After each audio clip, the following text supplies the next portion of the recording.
सभी भक्तों को हृदय से धन्यवाद कीर्तन में भाग लेने के लिए। हरि बोल। तो अभी हम लोग मंगलाचरण करते हैं। ओम अज्ञान तिमिरांधस्य ज्ञानांजन शलाकया चक्षुर्मीलितं येन तस्मै श्री गुरुवे नमः। श्री चैतन्य मनोभीष्टं स्थापितं येन भूतले स्वयं रूप कदा मह्यं ददाति स्वपदान्तिकं। वन्देऽहं श्री गुरु श्री युगपद कमलं श्री गुरु वैष्णवांच श्री रूपं साग्र जातं सहगण रघुनाथं भितं तं सजीवं स्वाधेतं सावधूतं परिजं सहितं कृष्ण चैतन्य देवं श्री राधा कृष्ण पादान सहगण ललिता श्री विशाखा वितांत च नम ओम विष्णु पादाय कृष्ण प्रेष्ठाय भूतले श्रीमते भक्ति वेदांत स्वामी इति नामिने नमस्ते सारस्वती देवे गौरवाणी प्रचारिणे निर्विशेषा शून्यवादी पाश्चात्य देश तारिणे वांछा कल्पतरुभ्यस्य कृपा सिंधुभ्येव च पतितानां पावनेभ्यो वैष्णवेभ्यो नमो नमः। नमो महावदान्याय कृष्ण प्रेम प्रदायते कृष्णाय कृष्ण चैतन्य नामने गौरत्विषे नमः। हे कृष्ण करुणा सिंधु दीन बंधु जगतपते गोपेश गोपिका कांत राधा कांत नमस्तुते तप्त कांचन गौरांगी राधे बिंदाबनेश्वरी विश्वानुसुते देवी प्रणमामि हरिप्रिये नीलांचल निवासाय नित्याय परमात्मने बलभद्र सुभद्रायां जगन्नाथाय ते नमः। जय श्री कृष्ण चैतन्य प्रभु नित्यानंद श्री अद्वैत गदाधर श्रीवासादि गौर भक्त बिंद मुखम करोति वाचालम पंगु लंगे गिम यत्कृपातमहं वन्दे श्री गुरु दीन तारिणं परमानंद माधवम श्री चैतन्य ईश्वरम। हरे कृष्ण कृष्ण कृष्ण हरे हरे हरे राम राम राम हरे। श्री श्री मंगलाचरण की जय। शिला प्रभुपाद की जय। हरे कृष्णा। आज के इस भागवतम चर्चा में सभी भक्तों का हार्दिक स्वागत है। सभी भक्तों के चरणों में सादर धन्यवाद प्रणाम है। हम बहुत भाग्यशाली है, गुरु आचार्यों की बहुत असीम कृपा है। सब भक्त लोग मिलकर करके आज हम लोग श्रीमद् भागवत को चर्चा कर रहे हैं। भीष्म पंचक का अंतिम दिन है, कार्तिक महीने का अंतिम दिन है और हमारे भक्त लोग मायापुर में बैठे हुए हैं। प्रभु ने आज मायापुर का दर्शन कराया। कितनी बड़ी भगवान की कृपा है, विशेष कृपा है। उस दिन हम लोग कैंटो 10 में प्रवेश, कैंटो 10 के ऊपर चर्चा कर रहे हैं। कैंटो 10 में भगवान की वृंदावन की लीलाओं को हमने पूर्ण किया और संक्षेप में हम दोहराएंगे कि भगवान ने इस कैंटो 10 के अंदर में हमने क्या, भगवान शुरू करते हैं, देवताओं को बताते हैं कि देखो मैं स्वयं अपने सारे अवतार को लेकर के, कृष्ण अवतारी है इसलिए कहते हैं स्वयं अवतार को लेके, बाकी सबको कहते हैं अवतार। और इसलिए कहते हैं ईश्वर परम कृष्ण सच्चिदानंद अनादि आदि गोविंद सर्व कारण कारणम। तो कृष्ण परम है और कृष्ण जब सृष्टि करते हैं उसमें भी हमने पता स्वयं कृष्ण सृष्टि नहीं करते हैं, कृष्ण के अंश के अंश के अंश है। कानू दक्षाई विष्णु सृष्टि करते हैं, उन्हीं से सारे अवतार आते हैं। ये दो चीज को बहुत ध्यान में रखना है। ब्रह्मा जी और देवताओं को आश्वासन देते हैं भगवान। उसके बाद में हमने सुखदेव गोस्वामी शुरू करते हैं कैंटो 10 का पहला अध्याय से कि किस प्रकार कंस देवकी के एक एक करके 6 पुत्रों को मारता है। दूसरे अध्याय में हमने देखा सातवीं संतान कौन है, वो है शंकरशन बलराम जी। आठवीं संतान कौन है, भगवान श्री कृष्ण स्वयं प्रकट होते हैं, देवकी वसुदेव के हृदय के अंदर में प्रकट होते हैं।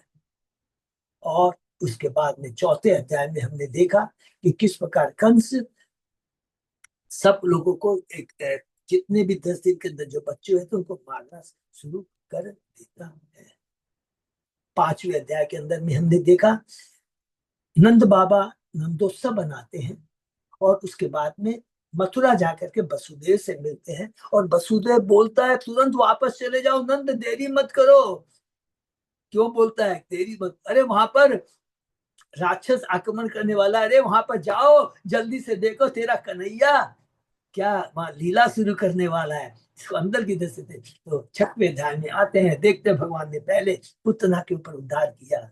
सातवें अध्याय में सटकासुर तीनावत के ऊपर। आठवें अध्याय में भगवान का नामकरण तक कौन होता है, करते हैं गर्ग मुनि करते हैं। नौवें अध्याय में भगवान की दामोदर लीला है और वो दिव्य लीला है जिसमें हमने देखा किस प्रकार भगवान सब लोगों को सेवा का मौका देते हैं। जिस यशोदा माँ को, देवकी को कैसे सेवा का मौका देते हैं सबको मालूम है, फिर भी याद कर लेते हैं कि भगवान बोलता है जब तक सब भक्तों की रस्सी मुझे नहीं छुएगी तब तक मैं बंधूंगा नहीं। तो भगवान ने सबको मौका दिया है, यशोदा माँ को मौका दिया है, गोपियों को मौका दिया है, गाय को दिया है मौका, और सारे पड़ोस सब लोगों को भगवान ने दिया। अब सब आ जाते हैं, उसके भगवान भूल जाते हैं, भगवान की कृपा शक्ति जागृत हो जाती है, भगवान की लीला शक्ति, भगवान की ऐश्वर्य शक्ति, भगवान की संधिनी शक्ति, संधि सब फैल हो जाती है, क्योंकि सबसे बड़ी शक्ति है भगवान की कृपा शक्ति। ये 9वें अध्याय में बहुत बड़ी शिक्षा है। और दूसरी शिक्षा है 10वें अध्याय के अंदर में, यमला अर्जुन को भगवान उद्धार करते हैं। जो भगवान स्वयं बंधे हुए हैं, वो बंधे हुए भगवान जो बंधन में उसको मुक्त कर देते हैं। हरि बोल, ये भगवान की बहुत विशेष कृपा है। हम बंधे होते हैं, हम खुद का कल्याण नहीं कर सकते तो दूसरे को क्या करेंगे, लेकिन भगवान तो कुछ भी कर सकते हैं। 11वें अध्याय में भगवान वृंदावन चले आते हैं, और यहाँ पर भगवान बछड़ों को चराने की सेवा मिलती है। वत्सासुर का वध करते हैं और बकासुर का वध करते हैं, वृत्तासुर का वध करते हैं, सॉरी हाँ, बकासुर का वध करते हैं। और उसके बाद में 12वें अध्याय में हमने देखा कि अघासुर का वध करते हैं, और ठीक अघासुर के वध के बाद में भगवान एक और लीला करते हैं। वो कौन सी? ब्रह्म विमोहन लीला करते हैं। इसलिए भगवान सारे भक्तों की इच्छाओं को पूर्ति करता है। ये मूल तत्व है ये कि अगर हम भगवान के प्रति भक्ति है पूर्ण रूप से, तो भगवान अवश्य हमारी इच्छा पूर्ति करती है। गोपियों को उनके पुत्र बने, उनका स्तनपान किया, यंग गोपियों के संग उन्होंने ब्याह किया, कृष्ण हमारा पति बने। और गाय सोचती थी बछड़े के रूप में कृष्ण हमारा दूत भी है। भगवान ने सारी की इच्छा पूर्ति की। बहुत इंपॉर्टेंट ये ब्रह्म विमोहन लीला है। 14वें अध्याय में ब्रह्मा जी के माध्यम से ईश्वर तत्व के बारे में ब्रह्मा जी बताते हैं कि देखो आपकी माया बहुत अपरंपार है, देवी हे सगुण ममा दूता। ब्रह्मा जी भी भ्रमित हो जाते हैं। और गीता में भगवान कहते हैं प्रकृति क्रियमाणी गुणे कर्माणी सर्वस है, मैं अध्यक्ष प्रकृति सूचे से चराचर। मेरी अध्यक्षता में प्रकृति काम करती है और सारी प्रकृति काम करती है, जीव सोचता कि मैं कर रहा हूँ। पूरा बहुत सुंदर बता रहे ब्रह्मा जी इसको कहकर। उसके बाद में 15वें अध्याय में धेनुकासुर का वध किया बलराम जी ने। 16वें और 17वें अध्याय में हमने देखा कि कालियानाथ के ऊपर भगवान ने कैसे कृपा करती है। और 18वें अध्याय के अंदर में हमने देखा भगवान ने प्रलंबासुर का बलराम जी ने किया। 19वें अध्याय भगवान ने आग को का दावालन का पान किया। 20वें अध्याय के अंदर में बहुत सुंदर है। हमने क्या पढ़ा 20वें अध्याय का? अब सुखदेव को स्वामी जी वृंदावन की ऋतुओं का वर्णन करते हैं। वर्षा ऋतु और शरद ऋतु का बहुत सुंदर वर्णन करते हैं। 21वें अध्याय में गोपियां भगवान की बेणु का वर्णन कर रहे हैं। ये बेणु साधारण देवी बेणु नहीं है, ये दिव्य बेणु है जो कि सबको आकर्षित करती है। ये यहाँ तक कि जीवों को, वो तो जीव क्या बोले, मन बहुत, ये तो पूरे बहुत उत्तम भक्त है वृंदावन के। उनके अलावा पहाड़, नदियां, पर्वतों, सबको वो क्या करती है, आनंदित करती है। और इसमें हम लोगों ने गोवर्धन पर्वत के बारे में गोपियां किस प्रकार स्वयं वर्णन करती है। 22वें अध्याय में भगवान के गोपी की चीर हरण की लीला है। और 23वें अध्याय में हरि वो बहुत सुंदर है, लगता है कि ब्राह्मण पत्नियां हैं। ब्राह्मण पत्नियों में कोई योग्यता नहीं है, खुद कहते हैं ब्राह्मण। योग्यता माने क्या है? भक्ति तो सबसे बड़ी योग्यता है। उन्होंने कोई तप नहीं किया था, अध्ययन नहीं किया था, लेकिन फिर भी भगवान उन पर कृपा करते हैं क्योंकि उनके भक्ति के भाव को देख करके। इसके भीतर ब्राह्मण तो बहुत उच्च कोटि के ब्राह्मण थे, ज्ञानी थे, तपस्वी थे, और उन्होंने बड़े बड़े यज्ञ किए थे, लेकिन उन्होंने भगवान की कृपा नहीं प्राप्त कर सकी। इसलिए यहाँ एक और दूसरा मौका है, बहुत इंपॉर्टेंट सेवा है, बहुत इंपॉर्टेंट। भगवान मौका सबको देते हैं। ब्राह्मणों को दिया ना कृपा करने का, मेरी सेवा करो, मूर्ख थे नहीं कर पाए, लेकिन वो उनकी पत्नियों ने भगवान की सेवा स्वीकार किया, अपने जीवन को धन्य किया। उसके बाद में 24, 25, 26, 27 4 अध्याय में हम लोगों ने गोवर्धन पर्वत के बारे में पढ़ा। भगवान यहाँ पर गोवर्धन पूजा में क्या बताते हैं? एक शिक्षा कि हमेशा भक्तों का देखभाल करना चाहिए, भगवान की पूजा करनी चाहिए, देवताओं की नहीं। और देवताओं को ये दूसरी है कि देवता भी भ्रमित होते हैं, इंद्र भ्रमित हो जाता है, गर्वित हो जाता है। ये बहुत इंपॉर्टेंट शिक्षा है। इसलिए हमें भगवान कहते हैं खुद आकर करके अल्पवतु फलम तेसाम तद भवति अल्पमेतसाम, जो अल्प बुद्धि वाले होते हैं वो देवताओं की पूजा करते हैं। हम घबरा जाते हैं, बंद कर देंगे देवताओं की पूजा। तो अरे जब मालिक परम परमेश्वर कृष्ण कह रहा है, स्वयं देवता कह रहे हैं। हमने 5वें अध्याय में पढ़ा है किस प्रकार भरत महाराज को बलि के रूप में लेने जाते हैं और उससे वो काली माँ के रूप में प्रकट होती है और उसके बाद में अपने ही सेवकों को मार डालती है। अरे तो सोचिए, स्वयं देवता रक्षा करते हैं अपने भगवान के भक्तों की, इससे बड़ा और क्या चीज उदाहरण हमको चाहिए। तो ये बहुत इंपॉर्टेंट शिक्षा मिलती है गोवर्धन लीला से। और उसके बाद में इंद्र किस प्रकार आकर करके 27 और 26 अध्याय में तो भगवान भ्रम दूर करते हैं सारे वृंदावन वासियों का कि अरे ये साधारण नहीं, ये कृष्ण है, नारायण है, ये कृष्ण नहीं नारायण है, ये गर्ग मुनि ने कहा था। हरि बोल। और उसके बाद में हमने देखा 27 में भगवान इंद्र और सूर्य मिलकर अभिषेक करते हैं जिससे गोविंद कुंड बना और भगवान को तुष्ट करते हैं। 28 अध्याय में भगवान वरुण लोक से अपने पिता नंद बाबा को बचा के लाता है। 29, 30, 31, 32, 33 में गोपियां गोपियां की भगवान ने यहाँ पर भक्ति को, दिव्य भक्ति को प्रकाशित किया है। 29 अध्याय में भगवान दिव्य ध्वनि बजाते हैं, सारी गोपियां सब कुछ भूल कर करके, क्योंकि वो भौतिक चेतना खत्म कर करके पूर्ण रूप से आध्यात्मिक रूप में भगवान की चूंकि पूर्ण शरणागत आती है। और किस कहते हैं क्यों आएंगे, उसके जवाब में जो सुंदर उत्तर देती है, निर्दयता से बात मत कीजिए, सेवा तो केवल आपकी होनी चाहिए। आप ही ने कहा, आप ही तो परम ईश्वर है और आप हमें धर्म की बातें सिखा रहे हैं। अरे धर्म तो यही है कि आपकी सेवा की जाए।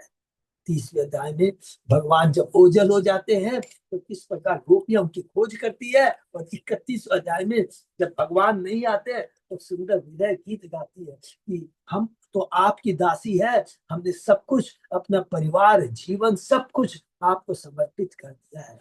और 32वें अध्याय में हम देखते हैं भगवान पुनः मिलन और भगवान आकर के इतना सुंदर कहते, इसको हमेशा याद रखना है और चर्चा में करना है। तुमने लोक मत वेद मत अपना संबंधों के अधिकार को त्याग दिया है। मैं ब्रह्मा के जीवन काल में भी आप लोगों की निष्प्रिय निस्वार्थ सेवा ऋण को कभी नहीं चुका पाऊंगा। और उसके बाद 33वें अध्याय में भगवान रास लीला करते हैं, वो दिव्य रास लीला जिसके बारे में सुखदेव गोस्वामी जी कहते हैं ये भगवान की जो लीला है वो भी अपने सर्वोत्तम भक्तों के साथ ब्रज की गोपियां और उसमें साथ में राधा रानी। सोचिए ये राधा रानी का महीना है तो कभी भी उनके लेवल के भक्ति के सामने भौतिक दृष्टि से हमें नहीं देखना चाहिए, बल्कि उनके जो उपदेश है, उनकी जो भक्ति है उसका अनुसरण करना चाहिए। इसलिए यहाँ पर सुखदेव को परीक्षित बात प्रश्न करते हैं तो सुखदेव गोस्वामी जी उसका उत्तर देते हैं।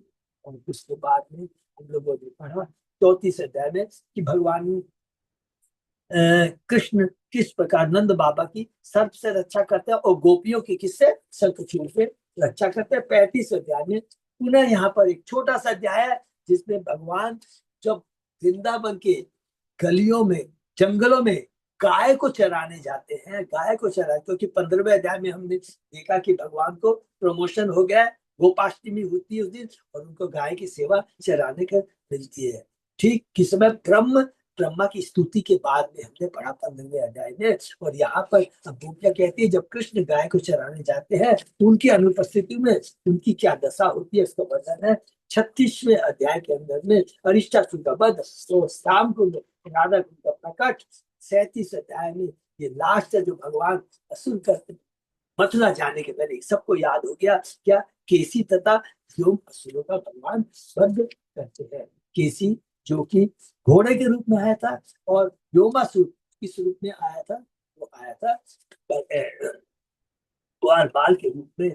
38वें अध्याय में अब यहाँ पर कृष्ण ब्रह्मा सॉरी याद रखना है, नारद जी जाके कृष्ण को उकसाते हैं। ये आध्यात्मिक उकसाना भक्ति के लिए है, ये हमेशा याद होती है। और ये देखिए इसमें भारी दृष्टि से दिखता है। पहला जैसे कि हम लोग ने दूसरे अध्याय में पढ़ा और कंस एक एक करके 6 पुत्रों को मार देता है और नहीं, वसुदेव देवकी को चिंता नहीं, दुख नहीं हुआ। ये तो बाहरी दृष्टि, अंदर से क्यों नहीं हुआ, अरे अभी 8वीं संतान कृष्ण आएंगे,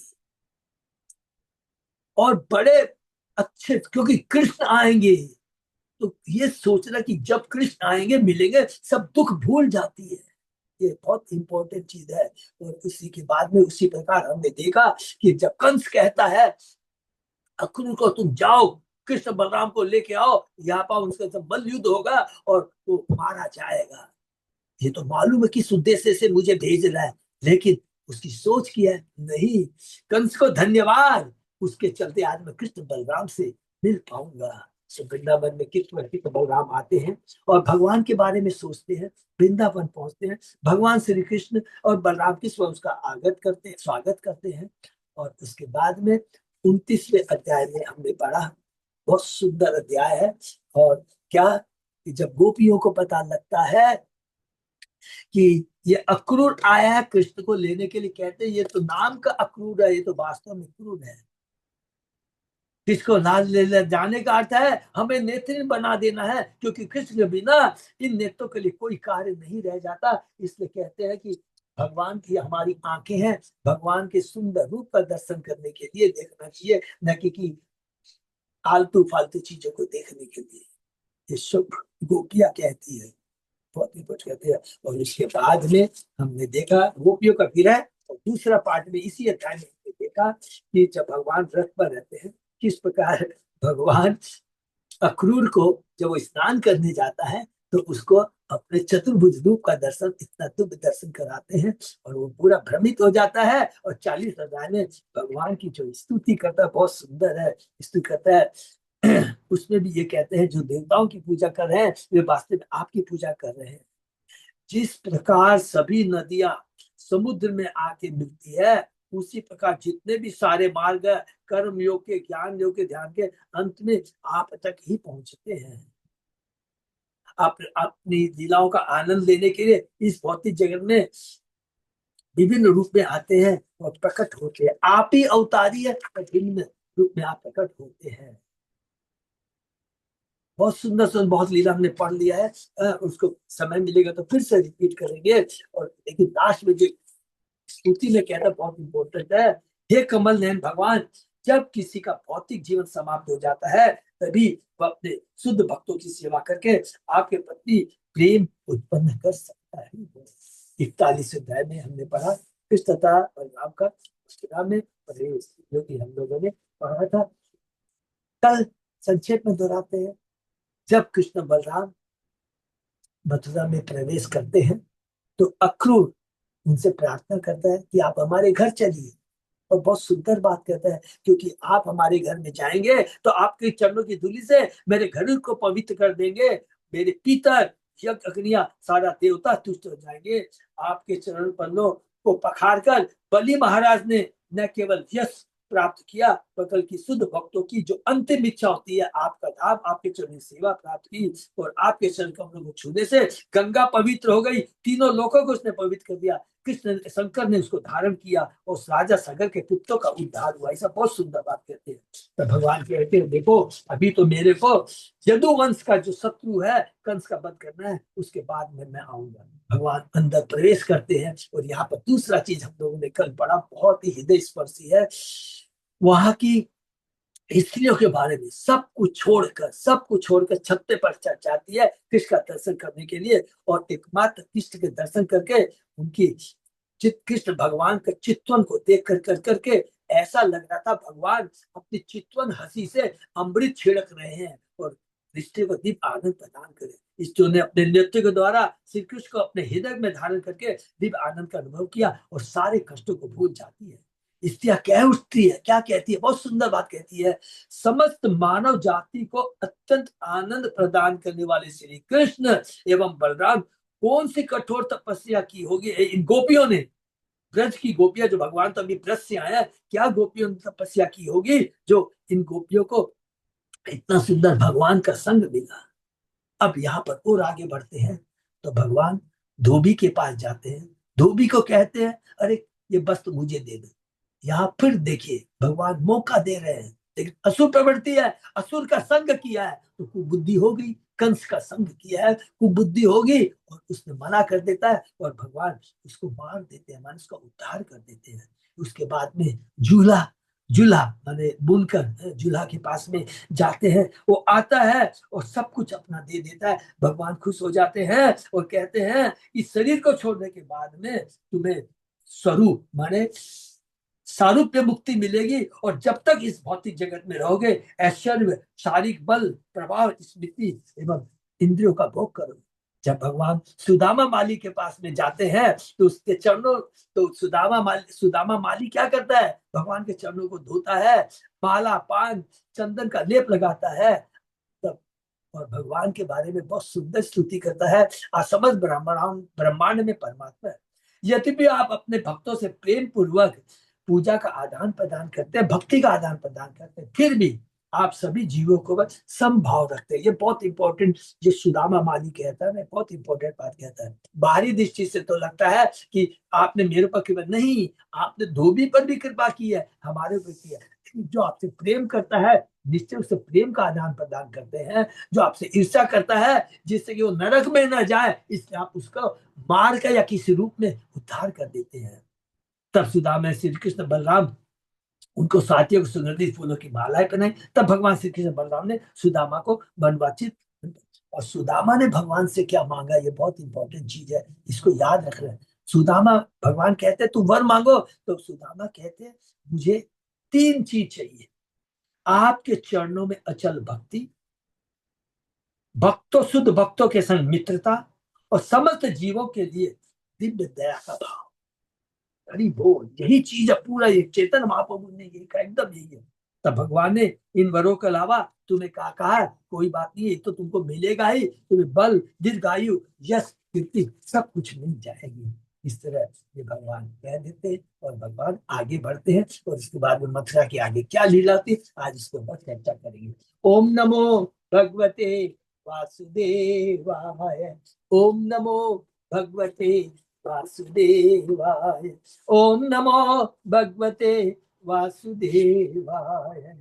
नारायण नमस्कृत नरं चेत नरोत्तमं देवी सरस्वती व्यासं ततो जयमुदीरये। नष्प्रायेषु अभद्रेषु नित्यं भागवत सेवया भगवती उत्तम श्लोके भक्ति भवति नैष्ठिकी। कृष्णाय वासुदेवाय देवकी नंदनाय च नंद गोप कुमाराय गोविंदाय नमो नमः। आराधयो भगवान भजेश तनय ततदाम वृंदावनम रमया काचित उपासना व्रजवधु वर्ग कल्पिता। श्रीमद् भागवतम प्रमाणम अमलम प्रेमा पुमर्तो महान श्री चैतन्य महाप्रभु मतम तत् आदरो न पर। हरे कृष्ण कृष्ण कृष्ण हरे हरे, हरे राम राम राम हरे हरे। भगवान मथुरा पहुंच गए हैं। अब मथुरा में भगवान अपनी लीला तो शुरू कर दिया है। धोबी के ऊपर में कृपा किया है, सुदामा के ऊपर कृपा की है, बुनकर के ऊपर कृपा है, चूल्हा के ऊपर कृपा करे, और भगवान अब आगे बढ़ते हैं। अध्याय 42 यज्ञ के धनुष का टूटना शीर्षक है। इस अध्याय में त्रिवक्रा द्वारा वर प्राप्त करने, यज्ञ धनुष के टूटने, कंस के सैनिकों का विनाश, कंस द्वारा देखे गए अपशकुनों एवं अखाड़े के उत्सव का वर्णन। भारी बोल, सुदामा का घर छोड़ने के बाद, मैंने सुदामा माली, ये इसको याद रखना। सुदामा माली का घर छोड़ने के भगवान कृष्ण को कंस की एक तरुणी कुबरी दासी, हरी बोल, कुब्जा है, सबको तुरंत याद आ गया। कुब्जा को भी भगवान कितने सुंदर कृपा कर, कुब्जा कुबरी कुब्जा दासी त्रिवका मिली, जो उत्तम लेपों का थाल लिए हुए थी। भगवान ने उससे पूछा कि तुम कौन हो, तब उसने कुछ लेप मांगा, तब उससे कुछ लेप मांगा। भगवान के सौंदर्य तथा विनोदी वचनों से लुब्ध होकर त्रिविका कुब्जा ने कृष्ण तथा बलराम दोनों को प्रचुर लेप प्रदान किया। बदले में कृष्ण उनके पैर के अंगूठों पर अपने चरण रखकर उसकी ठुड्डी पकड़ी और ऊपर उठाया, तो उसका कुबर ठीक हो गया। हरि बोल। तभी सुंदर तथा मनोहर त्रिविका ने कृष्ण के ऊपरी वस्त्र का छोर पकड़ लिया और उसने अपने घर चलने के लिए कहा। इसने उत्तर दिया कि कुछ कार्य करने के बाद वे अवश्य उसके घर जाकर उसकी मानसिक पीड़ा दूर करेंगे। तत्पश्चात दोनों भगवान ने मथुरा का दृश्य देखना जारी रखा और आगे बढ़ते हैं। जब कृष्ण तथा बलराम राजमार्ग होकर जा रहे थे तो व्यापारियों ने विविध उपहारों से उनकी पूजा की। कृष्ण ने पूछा कि धनुष यज्ञ कहाँ हो रहा है, क्योंकि इंद्र ने रखा था, कंस ने रखा था। और जब वे रंगभूमि पर पहुंचे तो एक विचित्र धनुष देखा जो इंद्र के धनुष जैसा था। राक्षसों के मना करने पर भी कृष्ण ने बलपूर्वक उस धनुष को उठा लिया, उसकी डोरी चढ़ाई और क्षण भर में उसके दो खंड कर दिए। इससे इतना भयानक कान फाड़ने वाला शब्द हुआ कि स्वर्ग लोग गूंज उठे और कंस के हृदय में भय का संचार उठा। तब बहुत से रक्षों ने इसे पकड़ो इसे मारो शोर मचाते हुए कृष्ण पर आक्रमण किया, किंतु कृष्ण तथा बलराम ने धनुष के केवल दोनों खंड उठाकर इन रक्षकों की खूब पिटाई की, जिससे वे मर गए।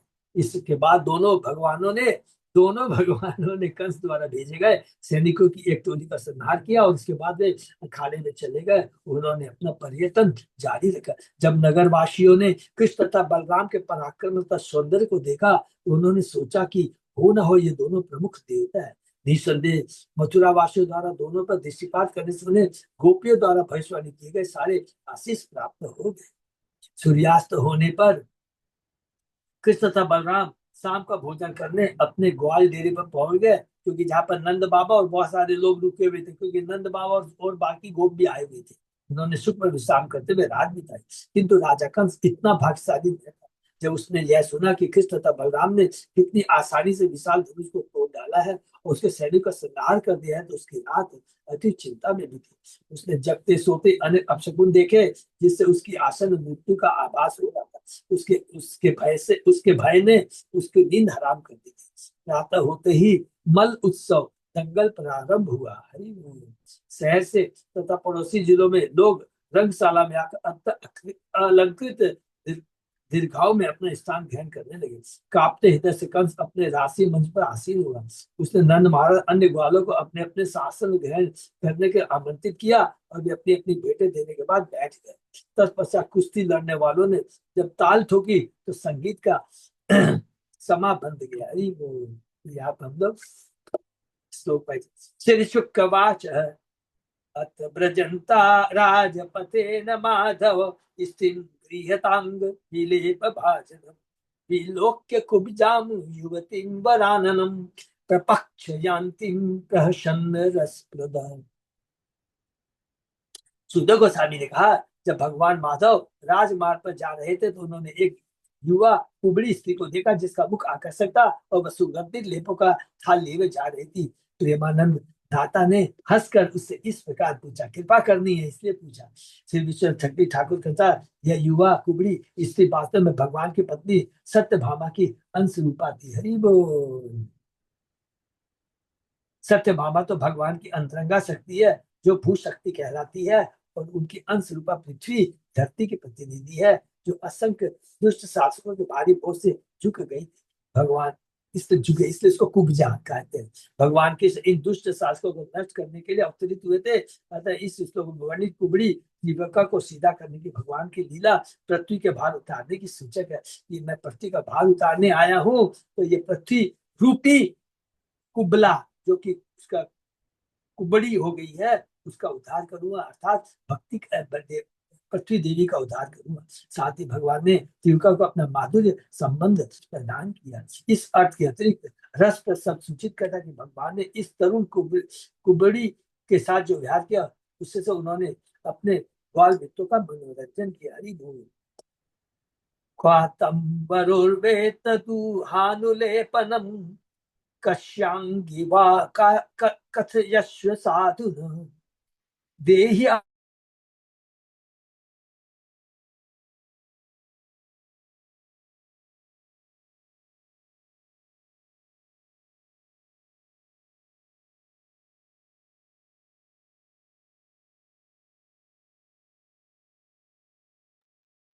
तो मुझे आवाज नहीं आ रही है।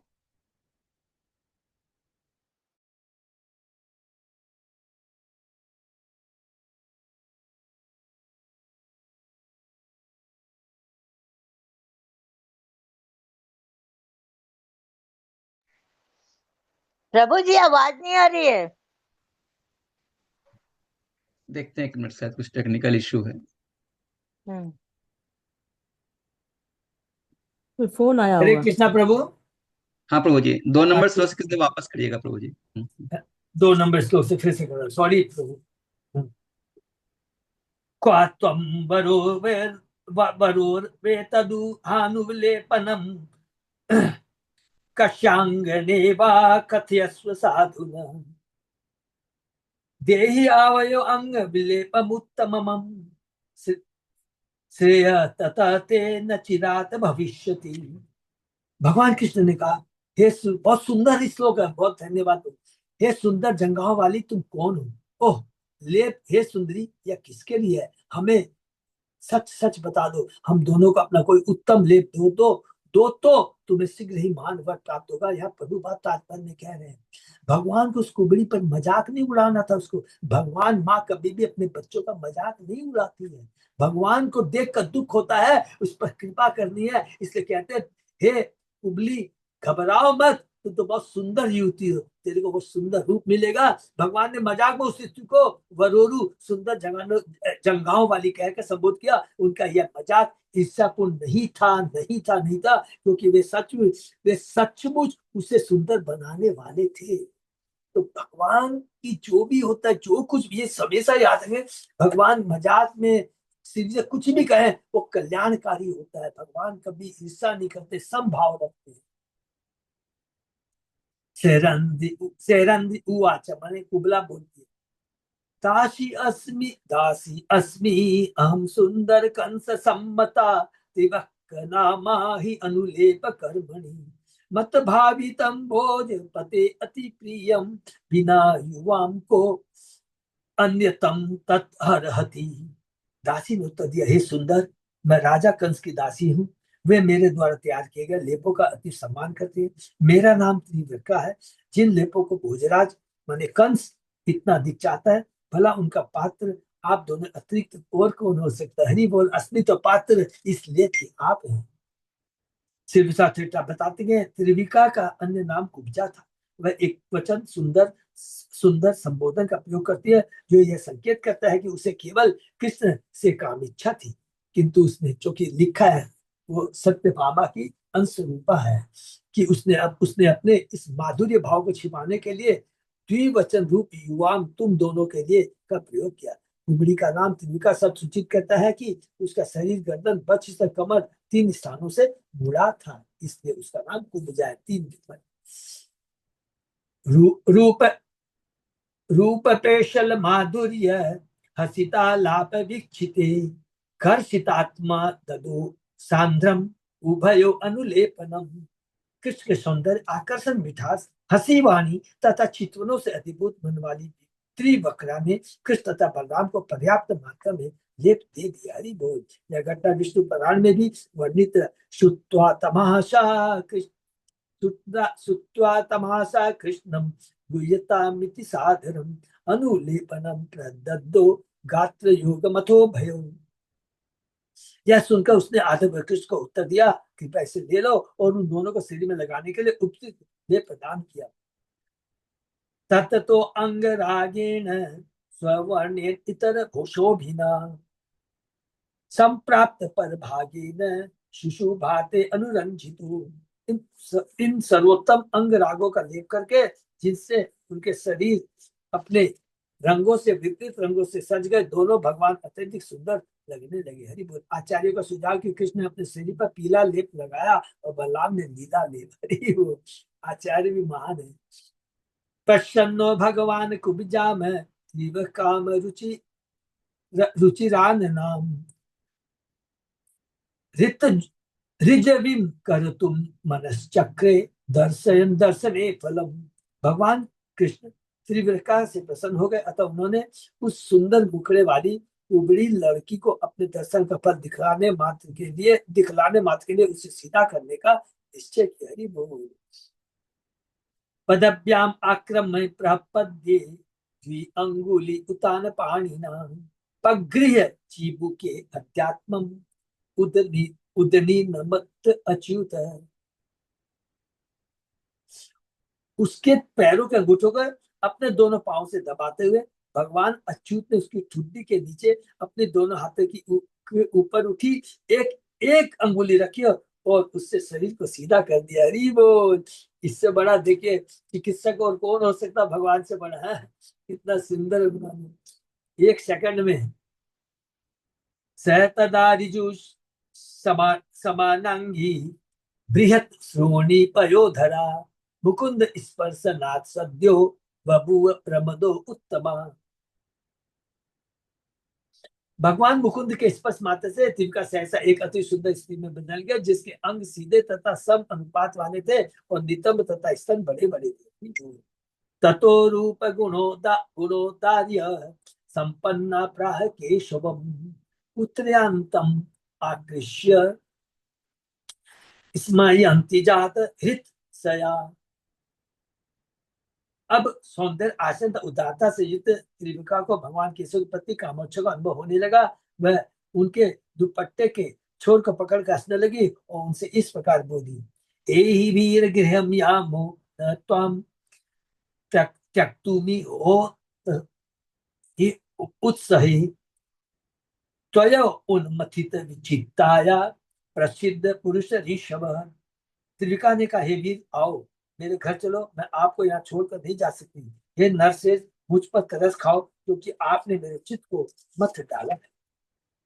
त्रिविका ठाकुर निम्नलिखित बातचीत प्रस्तुत करते हैं। कृष्ण, क्या तुम मुझे अपने घर भोजन करने के बुला रही हो? त्रिविका, मैं आपको केवल नहीं यहाँ नहीं छोड़ सकती कृष्ण, किंतु यह राजमार्ग पर चलने लोग तुम्हारे कहने का दूसरा अर्थ लगाकर हंसेंगे, अतः तुम ऐसा मत कहो। तो मैं क्या करूं, मेरा मन मथा जा रहा है। आपने मेरा स्पर्श करने की भूल की, यह मेरा दोष नहीं है।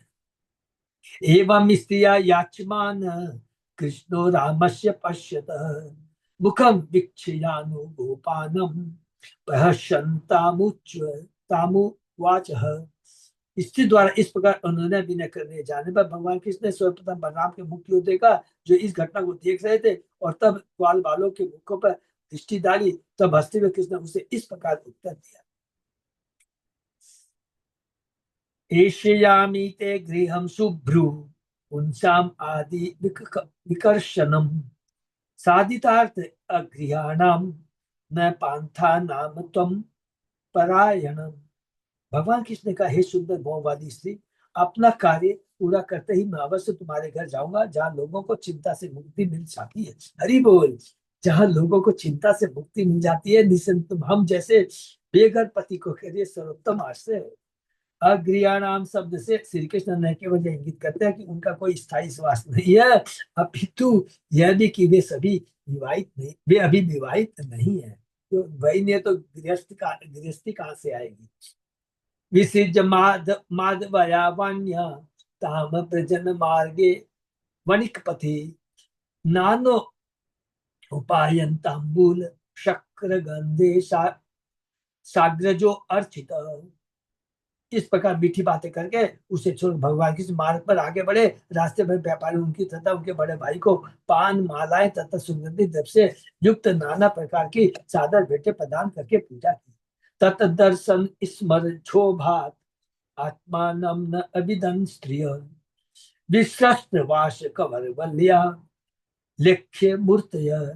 कृष्ण को देखने से नगर की स्त्रियों के हृदय में कामदेव जाग उठा। इस प्रकार शुद्ध होकर वे अपने आप को भूल गई। उनके वस्त्र, उनके चूड़े तथा उनके कंगन ढीले पड़ गए और वे चित्र लिखित मूर्तियों के समान जो कि त्यों खड़ी रही। श्री विश्वनाथ ठाकुर कहते हैं कि चूंकि कृष्ण को देखते ही मथुरा की स्त्रियों में माधुर्य आकर्षण के लक्षण प्रकट हो आए थे, इसलिए वे नगर की सर्वोच्च भक्ति ने थी। हरि बोल। कामदेव ने 10 लक्षण इस प्रकार बताए हैं। चक्षु राग प्रमतम चितासन ततो अतः संकल्प निद्रा छेद तनुता विषय निवृत्ति स्त्री स्त्रीपा नाश उन्मादो मूर्छा नित्रिता स्मर दशा दशिव शिव। सर्वप्रथम आंखों के माध्यम से व्यक्त आकर्षण, तब मन में गहन आसक्ति, तब संकल्प, निद्रा की हानि, दुर्बल होना, बाह्य वस्तु में रुचि, निर्लज्जता, उन्माद, मूर्छा तथा मृत्यु, ये कामदेव के प्रभाव की दशा है। श्री विश्वनाथ ठाकुर यह भी इंगित करते हैं कि जिन भक्तों में शुद्ध भगवत प्रेम होता है उनमें सामान्यतः मृत्यु लक्षण नहीं होता, क्योंकि कृष्ण के संबंध में यह अशुभ है, किंतु उनमें अन्य 9 लक्षण प्रकट होते हैं, जिसकी परिणति परम आनंदमय मूर्छा में होती है। दिव्य स्थिति तथा पुराण प्रेक्षमानो धनुष स्थानम अच्युत तस्मिन् प्रविष्टो दृश्ये धनु इंद्रमी एव अद्भुतम। तत्पश्चात कृष्ण ने स्थानीय लोगों से वह स्थान पूछा जहाँ धनुष यज्ञ होना था। जब वे वहां गए तो उन्होंने अद्भुत धनुष देखा जो इंद्र के धनुष जैसा था, जो कंस ने रखवा रखा था। पुरुष है बहुदी गुप्तम अचिरतम परम रिद्धिमत वार्यमानो निर्भी कृष्ण प्रसह्य धनु आददे। वह अत्यंत ऐश्वर्यशाली धनुष लोगों की विशाल टोली द्वारा रक्षा किया जा रहा था और वे लोग उसकी साधना पूजा कर रहे थे, तो भी कृष्ण आगे बढ़ते गए और रक्षकों के मना करने के बावजूद उन्होंने उस धनुष को उठा लिया। करेण बामेन सलिलम उद्धृतम सज्जम च कृत्वा निमिषेण पश्यताम नृणाम विकृष्य प्रभज्य मध्यतो यथो इच्छुदंडम मत करी उक्रमम। अपने भाई से उस धनुष को आसानी से उठाकर भगवान उक्रमम ने राजा के रक्षक को देखते थे एक क्षण से भी कम समय में डोरी चढ़ा दी, तथा उन्होंने बल पर डोरी खींची और उस धनुष को बीच से तोड़ डाला, जिससे मतवाला हाथी गन्ने को तोड़ दे। हरि बोल। बहुत सुंदर। धनुषो भज्यमानस्य सप्तखम रोदसी दिशा पुर्यामाश यम सुत्वा कंस त्राशम उपागतम। धनुष के टूटने की ध्वनि पृथ्वी तथा आकाश की सारी दिशाओं में भर गई। इसे सुनकर कंस भयभीत हो उठा। तत्रक्षिण सानुचरम कुपिता आततायिन गृहतु कामा आवव्रु गृहताम वद्यताम इति। तब क्रुद्ध रक्षकों ने अपने पर हथियार उठा लिया और कृष्ण तथा उनके संगियों को पकड़ने की इच्छा से उन्हें घेर लिया और पकड़ लो, मारो, ढालो कहकर चिल्लाने लगे। अथ तान दुर्भिप्रायान विलोक्य बल केशवो दुर्योधनवन आदाय सकले तांश जगन्तु। दुष्ट अभिप्राय से शिव रक्षकों को अपनी ओर आते देखकर बलराम तो कृष्ण ने धनुष के दोनों खंडों को अपने हाथ में ले लिया और उन सबों को उन्हीं से मारने लगे। बलम च कंस प्रहितम हत्वा शाला मुखात ततः निष्क्रम्य चेरतु हृष्टो निरीक्ष्य पुर संपदः। कंस द्वारा भेजी गई सेना की टुकड़ी को भी मारकर कृष्ण तथा बलराम यज्ञशाला के मुख्य द्वार से निकल आए और सुखपूर्वक ऐश्वर्यमय दृश्य देखते हुए नगर में घूमते रहे। हरि बोल।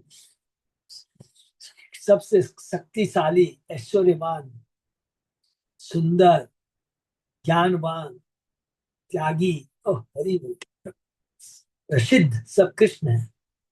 तयो तत् अद्भुतम वीर्यम निशाम्य पुरवासिन तेज प्रगल्भयम रूपम चय मे निरो विबुधोत्तमो।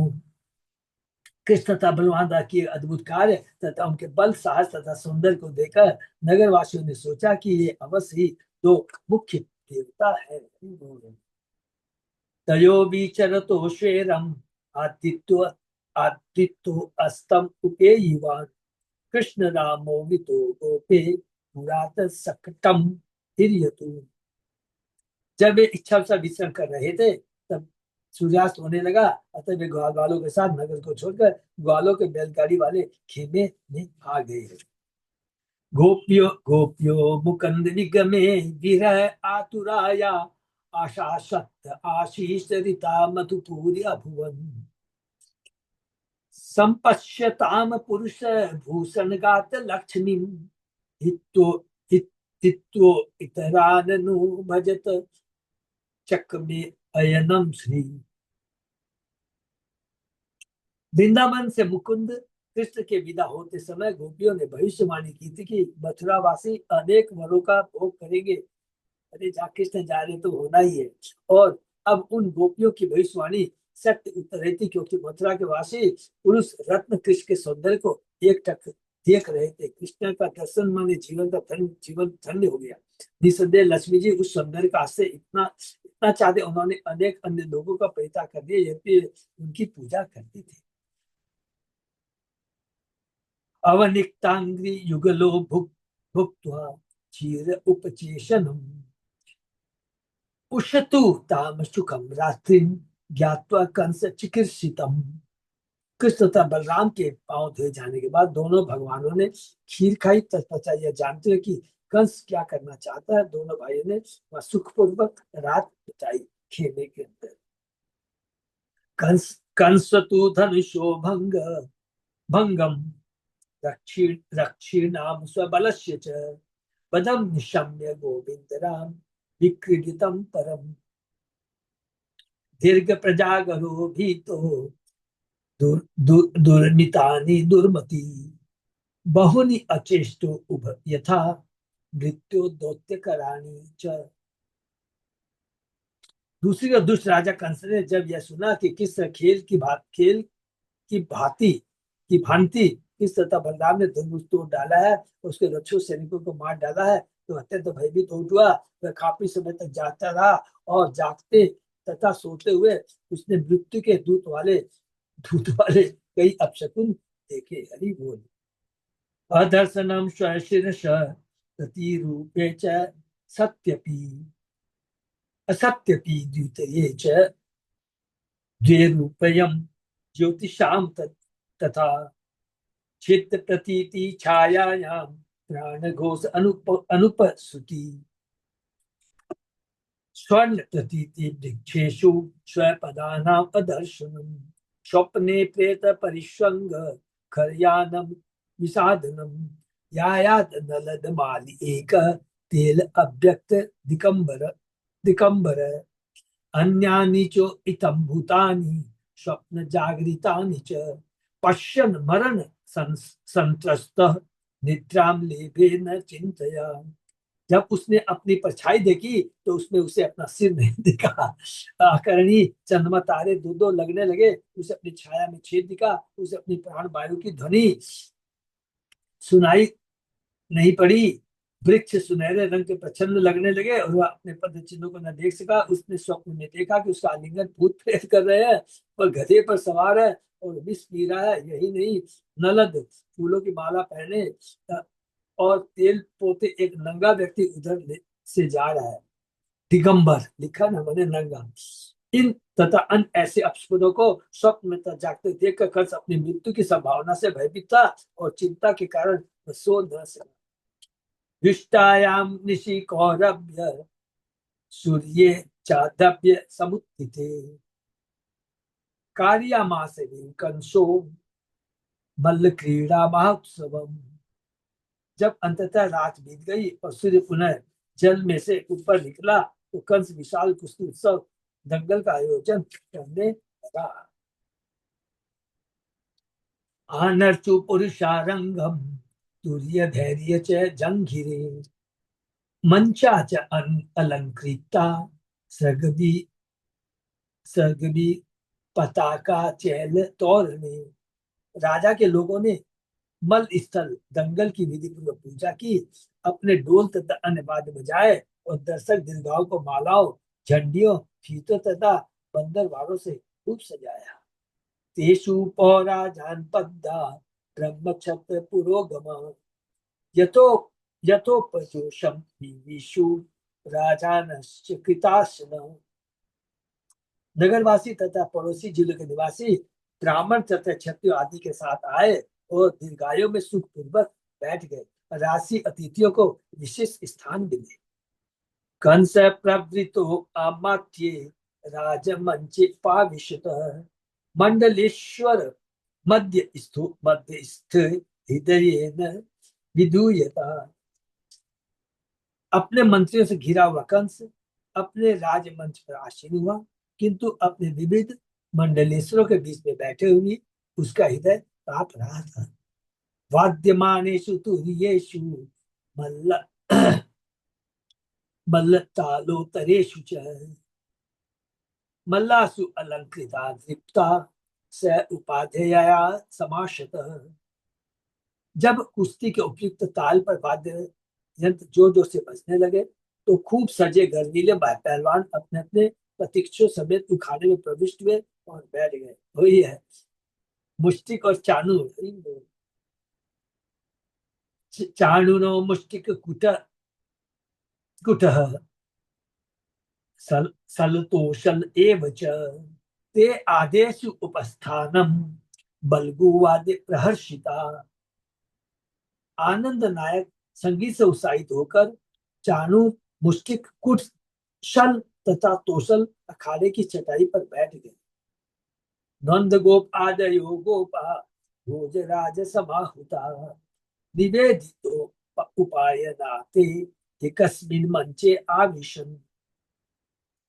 भोजराज माने कंस द्वारा बुलाए जाने पर नंद महाराज तथा अन्य ग्वाल वालों ने उसे अपनी अपनी भेंट पेश की और तभी एक दीर्घा में जाकर बैठ गया। वही जो नंद बाबा सारे ग्वाल आए थे भेंट लेकर के, किसके संग आए थे? कृष्ण बलराम के संग आए थे, और वो कृष्ण अपने कर के रूप में कंस को भेंट देने जा रहे हैं। तो कंस पहले उनको बुलाता था, वो श्री विशाल अनुसार समाहूता सब सूचित करता है कि कंस ने ब्रज के प्रधान व्यक्ति को आदर समेत आगे बुलाया, जिससे केंद्रीय सरकार को अपनी भेंट अर्पित कर सके। केंद्रीय सरकार को भेंट अर्पित कर सके। आचार्य के अनुसार कंस ने नंद को यह कहकर आश्वस्त किया, हे ब्रजराज, आप मेरे ग्राम शासकों में सर्वोपरि है। आप अपने गोप ग्राम से मथुरा तो आए, किंतु आप मुझसे भेंट नहीं करने आए। क्या इसलिए कि आप डरे हुए हैं? आप यह न सोचे कि आपने दोनों पुत्रों ने धनुष तोड़ा इसलिए वे बूढ़े। मैंने उन्हें इसलिए यहाँ आमंत्रित किया था क्योंकि मैंने सुन रखा था कि वे अति बलशाली है। मैंने यह मल प्रवृत्तियां उसके शक्ति परीक्षण के लिए ही आयोजित किया, तथा बिना किसी संकोच के आगे है, डरे नहीं। देखिए, ये बहुत बड़ी शिक्षा है। अज्ञानता में मनुष्य क्या सोचता? I am the proprietor content enjoyer, मैं सर्वशक्तिमान हूँ, जैसे हिरण्यकशिपु सोचता था, वही मनोवृत्ति कंस की है। और जब अक्रूर जाके बोला था कि आपको बुला रहा है कंस, तो भगवान कृष्ण और बलराम पर क्या मुंह में क्या था? हंस पड़े थे, क्योंकि हंसी दो तरह से किया था। वो मूर्ख है, अज्ञानी है और अपने को सर्वशक्तिमान समझता है। ये नहीं जानता कि अब तेरी मृत्यु बहुत निकट है। श्री विश्वनाथ चक्रवर्ती आगे बताते हैं कि नंद महाराज ने देखा कि उनके दोनों पुत्र वहां उपस्थित नहीं है। स्पष्ट था कि राजा कंस के आदेश की अवहेलना कर उन्होंने प्रातः काल के समय को अवकाश के रूप में ले लिया था और वे कहीं चले गए। अतः कंस ने कुछ ग्वालों को इनकी खोज करने के लिए तथा उन्हें ढंग से व्यवहार करने और अखाड़े में वापस आने की सलाह देने के लिए नियुक्त कर दिया था।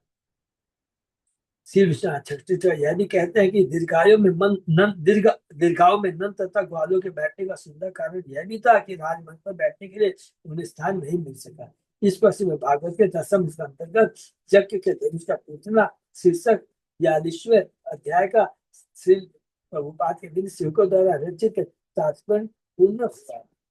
तो ये बहुत सुंदर लीला जो आज हम लोगों ने पढ़ी है। भगवान मथुरा पहुंच गए हैं और मथुरा पहुंच करके भगवान ने किसके ऊपर कृपा किया? आज भगवान ने कृपा की है कुबला के ऊपर है, कुबला के ऊपर। देखिए, यहाँ भी एक ही शिक्षा है, बहुत सिंपल है।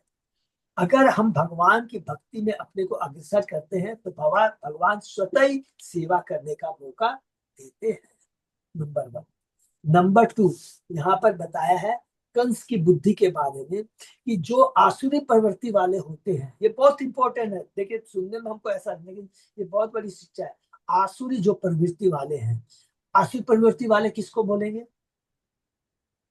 ये नहीं कि आसुरी प्रवृत्ति उसको कहते हैं जो ये सोचता है कि I am the proprietor, I am the controller, I am the enjoyer, वो आसुरी प्रवृत्ति हुई। आसुरी प्रवृत्ति जिसको अपने बारे में मालूम नहीं है, आत्मा के बारे में मालूम नहीं है, उसके भगवान के बारे में मालूम नहीं है, भगवान से उसका क्या संबंध है उसके बारे में मालूम नहीं है, वो सच पूछा जाए तो वो आसुरी प्रवृत्ति वाले। क्योंकि भागवतम में लिखा कि 2 तरह के लोग होते हैं, सुर और असुर, उसके अलावा तीसरा आदमी नहीं होता।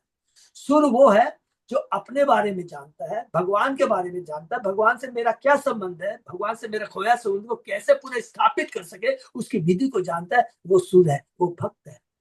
और आसुरी प्रवृत्ति का मतलब ये नहीं है जो हिंसा कर रहा है, ये नहीं। अगर जो भगवान की भक्ति नहीं कर रहा है, गृह मेदी है, केवल सोचता है कि मैं अपने परिवार को पालन पोषण कर रहा हूँ, मेरे पास इतना धन है, मैं देश समाज की विश्व की रक्षा कर लूंगा, वो आसुरी प्रवृत्ति है। जो कृष्ण को केंद्र में रखकर कोई भी कार्य करता है वो आसुरी प्रवृत्ति है। बाहरी दृष्टि से हमको लगेगा नहीं हम तो आसुरी नहीं भक्त है, अरे कंस असुर है नहीं। अपने हृदय में झांक कर हम देखेंगे तो हमको भी समझ में आएगा कि हमारे में कितनी आसुरी प्रवृत्ति है। काम, क्रोध, लोभ, मोह, मद, मत्सर, मैंने इतना भक्ति का प्रचार किया, ये सब पूछा जाए तो सूक्ष्म रूप में ये भी आसुरी प्रवृत्ति, इसको समझने की वो चेष्टा करनी है। हमको ये भूल नहीं जाना चाहिए कि हमारा नाम क्या है? दास, हम दास हैं, जीव स्वरूप कृष्ण नित्य दास, अदोक्ष माधव दास, अच्युत अजय दास, अजय अच्युत दास, ये सब अच्युत, ये सब हमको सोच के रखना, हम लोगों की दास वर्ड है। जब हमेशा इस चीज को ध्यान में रखेंगे तो क्या होगा, हम भक्ति कर पाएंगे, हमारे में समर्पणता रहेगा, शीतलता रहेगी, ये बहुत जरूरी है। तो यहाँ पर विश्वनाथ चक्रवर्ती बहुत क्लियर बता रहे, और भगवान क्या है, अब तीसरा चीज देखते हैं। तीसरा चीज क्या है, भगवान ऐसा नहीं कि अपनों को घमंड कर रहा है, ये याद रखेंगे, बहुत इंपॉर्टेंट चीज है। क्योंकि यहाँ पर लिखा है भगवान ने किसी को भी मारा है तो ईर्ष्या भाव से नहीं मारा, ये बहुत इंपॉर्टेंट चीज को याद है। भगवान ने उसकी आसुरी प्रवृत्ति को रोक देने के लिए, उस पर अटकाव लाने के लिए भगवान ने उस पर कृपा की है, जिससे और आगे वो और गलत काम न कर सके, भगवान का अपमान न कर सके। अरे भगवान का नाम नहीं लेता है, ठीक है, वो खराब है, लेकिन जो भगवान का अपमान करने का मतलब क्या होता है कि और अपने लिए नरक का द्वार इस भौतिक जगत में बार बार आने जाने का रास्ता को और प्रशस्त बना देना है। तो इसीलिए भगवान ये करते हैं, इसीलिए राजा किसी को दंड देता है, मृत्यु दंड इसलिए देता है कि जिससे उसके पाप का अंत यही हो जाए, अगले जन्म उसको भोगना ना। तो ये बहुत सुंदर सुंदर शिक्षाएं हम लोगों ने, बहुत बहुत धन्यवाद आपको। भीष्म पंचक का अंतिम दिन, कार्तिक महीने का अंतिम दिन, कार्तिक पूर्णिमा, तो हम लोगों के पास समय है, ज्यादा से ज्यादा इस दिन हम लोगों को दान करना है। गीता का दान, अलग अलग भगवान के लिए दान करना है, ज्यादा ज्यादा से भक्ति करनी है और नियमों का पालन करना है, ये बहुत इंपॉर्टेंट है। तो लिखा था, मैंने सुना आज का, बहुत हम ज्यादा से ज्यादा इस महीने में जो दान करते हैं बहुत प्रसन्न होते हैं, और वो कार्य बहुत स्थायी होता है, ठीक है ना। तो अभी हमारे पास आज का दिन है, तो प्रभु ज्यादा से ज्यादा जिन्होंने भीष्म पंचक किया है तो शायद 6 बजे के बाद में वो पारण है, तो वो कर सकते हैं। किसी का कोई प्रश्न? हरे कृष्ण प्रभु जी। आज कुब्जा के बारे में बहुत सुंदर बात पता चली प्रभु जी, वो भी एक पृथ्वी है, पृथ्वी का भार उतारने के लिए भगवान ने इतने बड़े किए। भगवान ने उसको सीधा किया, ये मतलब पहले आज से सुना नहीं था प्रभु जी, आज पहले पढ़ा था। माता जी हम लोग बता रहे हैं ना, हम प्रभुपाद जी को हम लोग धन्यवाद क्यों देते हैं, क्योंकि उनकी टिप्पणी परपोर्ट से ही हमें सारा सच को मालूम पड़ा। सबसे बड़ी चीज देखिए, पूरे भागवतम में, पूरी गीता में, चेतन चरण में प्रभुपाद जी क्या कहते हैं, विश्वनाथ चक्रवर्ती ये कह रहे हैं, ये आचार्य ये कह रहे हैं, ये आचार्य कह रहे हैं। प्रभुपाद जी ने कभी भी कहीं इसने कहा, भगवत गीता एटीटी सब कुछ प्रभुपाद जी कोट करते हैं आचार्यों को। इसलिए हम लोगों को 3 चीज का आश्रय लेना है अगर भक्ति में आगे बढ़ना है। साधु, साधु का मन वो आचार्य, उनकी टिप्पणी, गुरु जिससे हमने दीक्षा ली है, और शास्त्र जो प्रामाणिक शास्त्र, कभी भी हम नहीं बहकेंगे। कोई भी आप हमको बोले, आप देखेंगे लोग एक से कहानी सुनाएंगे, अरे भैया ये कहाँ लिखा हुआ है, अच्छा यहाँ से सुना है, यहाँ लिखा नहीं, प्रामाणिक शास्त्र से सुनना है, तब हमारी चेतना में परिवर्तन आएगा, ठीक है ना। तो ये हम लोगों को बहुत ध्यान देना है, अपने जीवन में उतारना है, ठीक है ना। और किसी का कोई प्रश्न? तो बहुत बहुत धन्यवाद सबको देते हैं। और आज हम लोग एक अंतिम दिन है, ज्यादा से ज्यादा हमें भक्ति करना है, भक्तों का संग का दान करना है। और मुझे जस्ट अभी दान वाली बात में याद आ गया है कि अभी मैं पानी हाटी जो गया था उसी काम से ही गया था। तो हमारे जगन्नाथ ग्रुप में बहुत, सब लोगों ने इस बार बहुत मंदिरों के लिए दान किया है।